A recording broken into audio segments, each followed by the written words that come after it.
Good girl, stay.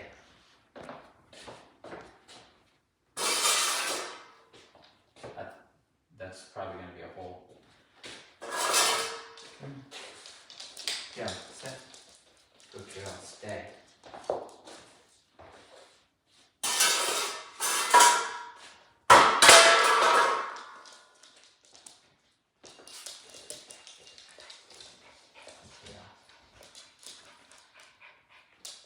Sit. Good girl. So what that says to me is that she knows sit, but if there's something in the environment that makes her spooked or nervous, she's going to break her command. And who knows where she's going to go. Maybe she goes to her owner. Either way, that's dangerous, right? So we need to teach her that even though she's scared, to stay in her command, right? Because nothing, I want to prove to her that nothing's going to harm her. And the cool thing about this is that it allows her to see the world without freaking out, right? So her initial knee-jerk reaction is to run. She'll have to stop herself and actually sit and watch the situation and realize that bull's not going to hurt her. And soon that'll become whatever it is that she's afraid of, skateboards, they say, things like this. So she can actually learn that the trajectory, right? Like if I slide this that way, from here, I take it and I slide it that way, it's not going to hit her, but she's still going to freak out, right? She should know. So we see dogs like this a lot. We call them nervy dogs. You know, she's real good with people, so that's an edge on my. You know, I can quickly work with her because she's willing to work with me because she's happy to see a human. You know, so that's nice. So she trusts me already just because I'm human, and I'm going to teach her to stay when she's scared, and we can use this bowl because she's nervous of it. And then when she's not nervous of it anymore, maybe we'll take up the vacuum and other things, so she can learn the skill to stay even though there's something in the environment that's spooky. Or the other side of the puzzle is stay even if there's something in the environment you want to go check out. Those are the two ways we proof our command, especially our stay commands. Stay even though there's something spooky, stay even though there's something you want, okay? A lot of places will train stay even if, stay because, cut it, scratch it, edit it, move it around. Definitely not editing. They proof it with temptations, things the dog wants. So if the dog's in sit or down or place, they'll proof it with squeaky balls or dogs and people and make sure the dog doesn't get up when they see something they want. But we also have to remember, especially with a nervy dog, to proof our commands with things that might startle them. Okay, so that they can learn that the startle response to this dog will adjust a little bit towards the normal end. I feel like she bounces back. It's just a bowl. I've seen dogs where I flip this and they startle like that and then they're shaking for like an hour, right? So it's not average. She definitely has work to do. She's on the nervy side, but it's not the worst I've ever seen as far as her recovery after being spooked. So we'll see. Maybe we'll dig something up when I take the vacuum out or something. But that's the first thing we got to fix because I see an insecure dog about the world around her. And I seen a change in her from outside to inside of this room. She got less comfortable inside the confinement of a house, which makes sense because she's a street dog, right? She's got street dog in her. She's pit bull and what else? American Village Dog. American Village Dog? From the Bahamas. From the Bahamas, so street dog, right? So the nerviness usually is there. The interesting thing is actually she's going to be told to stay. This is the part that trips people up, I think. She's going to be told to stay, and then I'm going to present something scary. She's going to break out of her stay, and I'm going to correct her for breaking her stay. And I know it's like, well, she's nervous of that, and I'm like, I understand, but she needs a coping skill. She needs to know that she can take a deep breath and just watch. She doesn't have to just react immediately and run away and check it out at a distance, because if we're on a street corner and a car backfires and she hops into the road, no good, okay? All right, we got some work to do in that area. We'll keep you updated. Let's check some other stuff out. There you go. Good girl. Okay, good. Stay.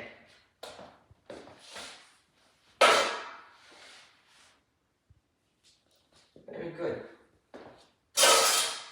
Good.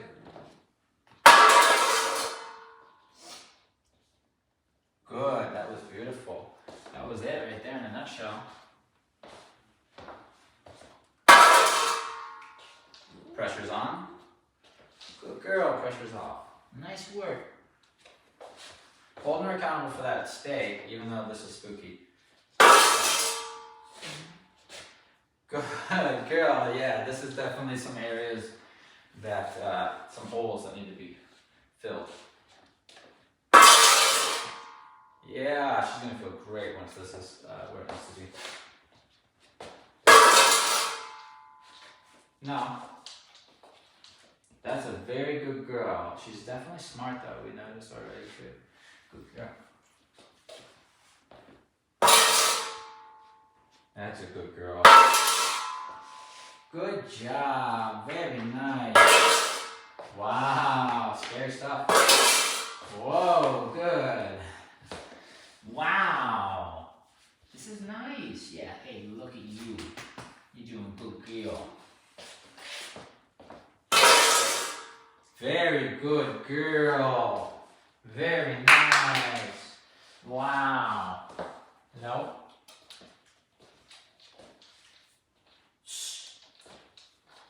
Very good. You know that's very pretty.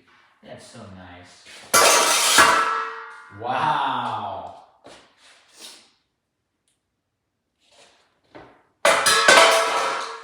Pressure's on. Every time she's up, the pressure's on. You can assume that. Good. The only thing that changes is the level. Good. And it's off as soon as she's backing her down. Very nice.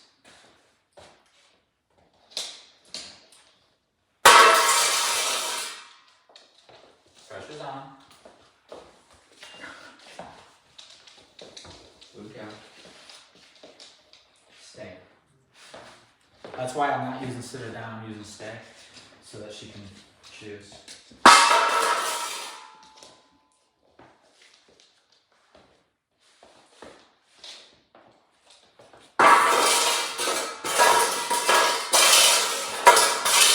That's a very good girl. I wouldn't say she's terrified right now, but she definitely is starting to get more, stressed because she can't use the coping skill that she's using right now, which is to run. So what we usually see is shaking and panting, and maybe even some drool, because they're gonna go, what we say is they're going through it. They're learning, okay, I can't get up and move, so what am I supposed to do? This thing's going to harm me or something, but then as time goes by and the body realizes that, and the mind realizes nothing's harming them. And you start to see a dog calm down, even with the thing that 10 minutes ago, 15 minutes ago, however long it takes, was causing them to panic. And so it's allowing us to teach the coping skill of what happens when you get stressed. If I put you in a stay, you stay there and use what I teach you, which is going to end up being breathing through the nose and relaxing the mind and taking direction from the handler, even in scary situations, okay? Don't just assume it's time to get out of your command, okay? So, this is the work.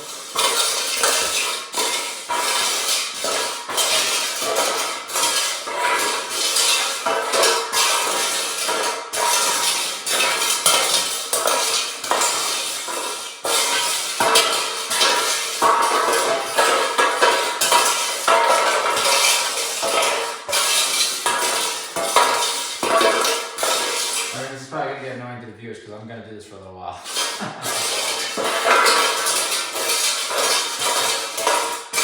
And as it gets easier, I'll start to make this thing a little more scary, slipping in and stuff like that.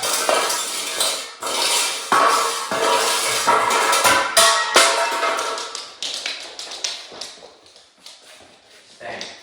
This is get her off. She needs to get off of me, right? Stay. Even though the pressure's on, she needs to learn it's not to be at me. Good. Back in your command. Good girl. And this, believe it or not, those mistakes are where the learning happens. So we're actually, I know that I'm finding the mistakes. I'm not just taking this thing and starting to slam it and flutter, because I want to use every time she makes a mistake of getting out of the command as a learning experience, what not to do and what to do next time, which is check yourself and just stay there. So every time she breaks, that's our rep. That's where we get to really learn, because it's not about the down, it's about what to do once you've started to feel the sensation of being spooked. Or what to do when you start to lift yourself up, go back down, okay? Especially when you feel this, what does this mean? This means to go back into the command you were in before, okay? So I'm gonna continue this until I see her start to relax a little bit. So it could go on for a little while.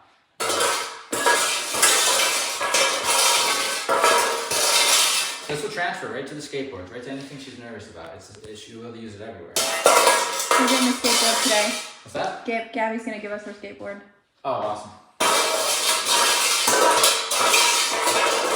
It's not a long time since I've played it.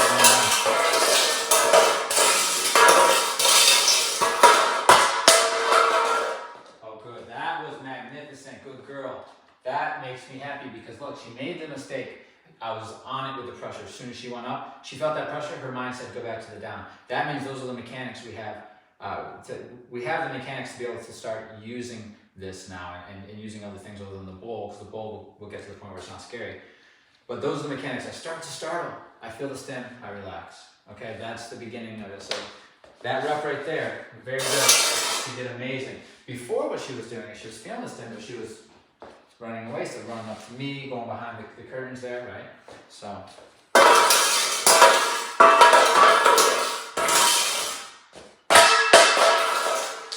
Good, look at that, that's a good girl. I'm coming in at a 13. I was fishing with her for a little while and I found 13 to do that. It gives her the motivation, but it doesn't make her uncomfortable or startle her, so this is the number that's been working for me right now. This is why I don't mention numbers though. That doesn't mean anything going home. That doesn't mean anything going home. That's just for the training. We'll teach you what to do on the go home day.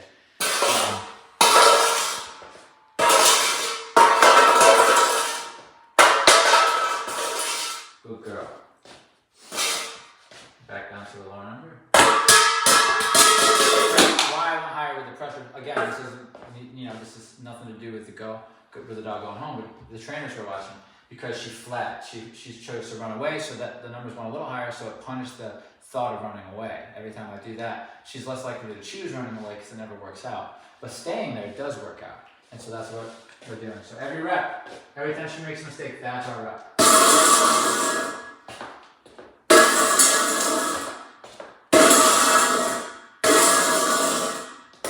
Good girl. Good. So she went from very awesome job, good girl, very nice, that was amazing. That's what it's all about right there, girl. So she went from this scaring her, right, to me dragging her all around, to me flipping it.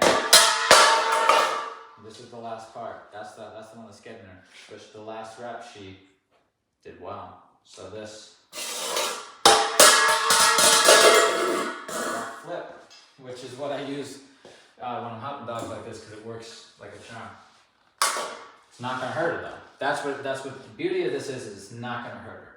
Okay, it's literally impossible for her to get hurt by me flipping it over here, right? So I'd have to kick it at her, and even then it would just be like, ouch, right? Okay, so it's all in her head. Good girl. Good girl. This is also building trust within us, but also within the system, within the commands. Good. Now, once the dog has the coping skills, and they understand the mechanisms of when they make a mistake, what to do with the correction, then I'm going to just use more real life situations. I'm not just going to sit here with a bowl for 2 weeks, okay?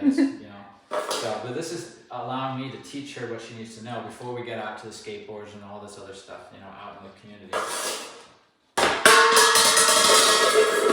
But I'll tell you what, this is an excellent exercise for baby dogs.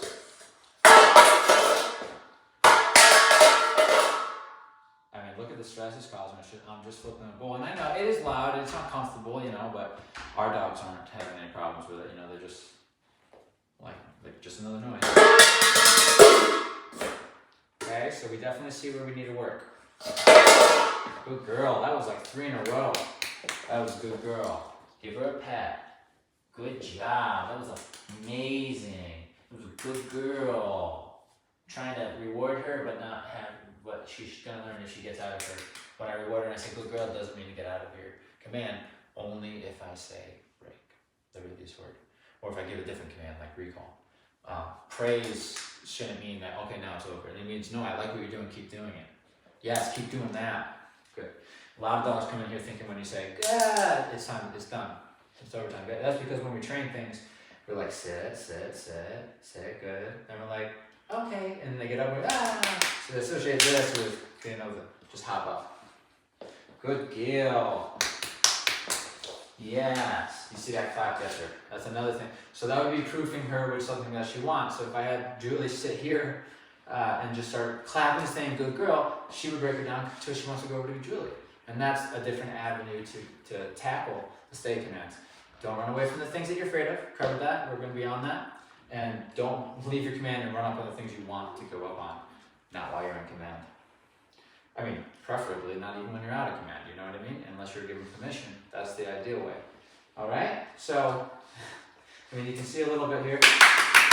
See, she's catching herself. It might take a trainer's eye to see that she's catching herself and getting up and just running over to me. So she's got that understanding there. But we'll be pushing that as the days go on and having Julie baby talk and really tackling all that. And that'll give us what we need for her understanding to start bringing it out to the real life out there. Real world situations. Something that she wants. I'm going to take a guess because I've been with her about 10-15 minutes now that if I open that door, she's going to want to go out. She's in a stay command. I told her to stay. I'm now going to go test to see how she reacts to something she wants. It's just something she wants. The door could be food. It could be another person. It's just, it's a trigger. It causes her to want to leave her command. Okay? So this is going to draw her towards it. That bowl is going to throw her away. She's going to run away from the bowl. Caught herself. No, got it.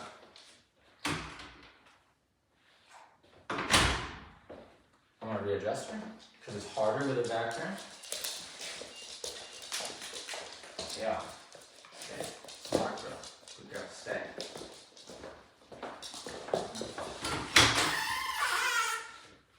Very nice.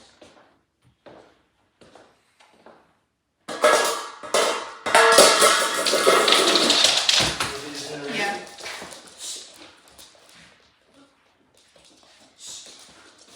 Stay. This is where the real progress is made. So beep beep, correction, beep beep. She's going to the corner trying to see if there's a way out. She doesn't see it. You know, in the heat of the moment, running by Riggins, did a little smile. This doesn't concern me. I mean, it does. This is my job, but this is behind the scenes. This is normal for a dog who's allowed to make choices, which is what the way I'm dealing with her. I'm allowing her to make these choices. She's allowed to. I told her not to leave, but she's allowed to try it. So she does. I told her not to go out the door. I told her to stay here. I did the thing that scared her, and she went out the door. So she got a recall. She didn't listen to the recall. Correction. She got a recall. She didn't listen to the recall. Correction. She got a recall. She didn't listen to the recall. Correction. She got a recall. She didn't listen to, she did listen to the recall. She came in. I said, good girl. Try it. The beauty of this is she gets to try it as many times as she wants. See the shakings coming in because all the options of running away are she's now seeing it's not possible, which means she has to face the fear of the mighty bull, the scary thing. It's being proven to her that if she runs away, it's not working. That's showing her that running away isn't working. By giving an aversive when the brain chooses to flee, is going to make her less likely to choose that, okay? And when she chooses to stay, I'm going to say good girl, it's going to make her more likely to choose it, so we're rewiring her response to these stressors, okay? That's a long-winded way of putting it. We're really just teaching her to stay. But in order for a dog not to be stressed, I think it's important that she tries to run away and sees what happens. She tries to do this and see what happens, So then they're less stressed because they've already tried the things. It's not on their mind. Okay? That was a correction. At a 14, she dropped. Beautiful. Good girl. Beautiful. Good girl. Okay? And listen, I'm going to do this kind of stuff with her for days, and she's going to get it really quick. I wanted to turn the camera on right in the beginning because in a few days you're not going to be able to see this stuff. She's just going to be using the coping skills. But right now she's being taught the coping skills. Okay? But we're doing it, you see how we're doing it. So it's psychologically giving her the belief that I need her to have. Running away isn't something she wants to choose because it will result in an aversive. And so the much easier way is to just to listen to the handler and get a good girl by staying.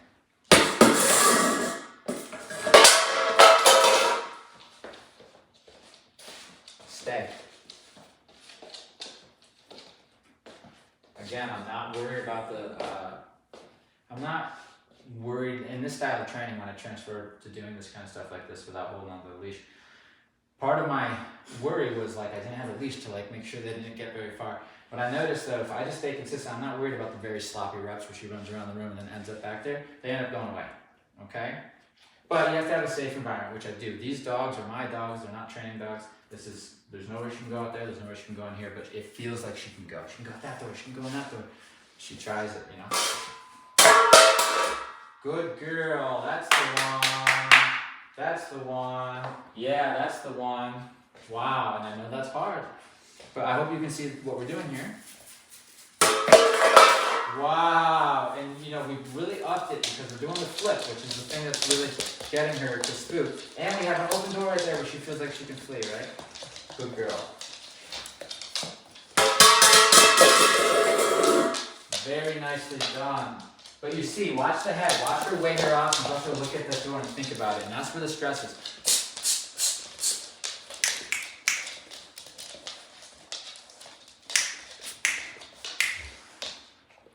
The stress for her is the options, right? You know, it's the door and then but the bowl, but I have to stay, but the door, but the bowl, but I have to stay, but the bowl, but the door, right? So her mind, and that's where I want her, because I've opened up her mind now. I've got to the center of her issue. She doesn't know how to work through situations like this, and guess what? Situations like this are around every corner in a city. You know what I mean? Shit happens. Things are spooky. Noises are spooky. So. We're going to build her tolerance to loud noises too. We're going to build that up so she's not so freaked out. She gets some exposure to it, right? Because these dogs are used to it. Good. Very nice, everybody. Very good. Very good. Very good. Very nice. That's a good girl right there. See, I'm slowly getting to it. I know if I take this and I slam it on the ground, you know, but I'm trying to make it. I'm trying to make her see that her running away is not really justified. There's nothing that's harming her, right? So I want to prove to her that staying there is good. Nothing happened. Okay. And then we put it away. Put that situation away, and when we take her out, we'll revisit it. Maybe with the bowl again, maybe with something else, and just start deepening our understanding. Okay. Break!